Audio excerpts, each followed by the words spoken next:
अच्छा, मैं तुम्हें एक इजी टास्क दे रहा हूँ। इस वीडियो के खत्म होने के बाद अपने फोन का कैलकुलेटर खोलना और कैलकुलेट करो, आज से लेकर तुम्हारे 25 के होने तक, उम्र की बात कर रहा हूँ, तुम्हारे पास कितने दिन बचे हैं बीच? 0 दिवस उरलेत. 25च्या आधी तुमचे किती स्वप्न आहेत आणि किती पूर्ण झालेत, किती दिवस राहिलेत ह्याच्याबद्दल ते व्हिडिओ होता. मी पण एक लिस्ट बनवली होती. 16 मार्च 2022 11 गोष्टींची लिस्ट आहे आणि त्यातल्या 5 कंप्लीट झाल्यात. असो, त्याबद्दल आपण नंतर बोलू.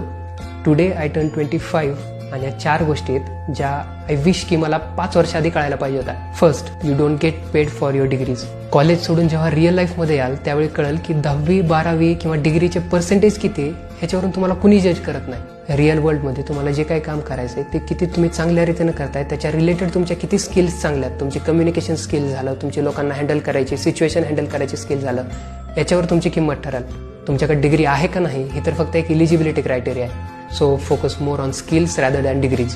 दुसरी गोष्ट, prefer collaboration rather than competition. आयुष्यात कधी ना कधी आपल्यापेक्षा स्मार्ट, आपल्यापेक्षा बेटर कुणी ना कुणीतरी आपल्याला भेटतायच. अशा वेळी थोडासा इगो साईडला ठेवून try to collaborate with them. Collaborate करून जर आपल्याला जास्त शिकायला भेटत असेल तर काय चुकीचं आहे. तिसरी गोष्ट म्हणजे लोकांच्या ओपिनियनने तुमचं पोट भरणार नाही. Opinions don't pay your bills. एखादी चांगली गोष्ट शिकायची आहे, काहीतरी नवीन आपल्या भल्यासाठी ट्राय करायचं आहे, त्यावेळी आपण जे विचार करतोय की 4 लोक काय म्हणतील, कुणाला घंटा फरक पडत नाही. प्रत्येकजण आपापल्या कामामध्ये बिझी आहे. कुणी तुमचा विचार करत. प्रत्येकाची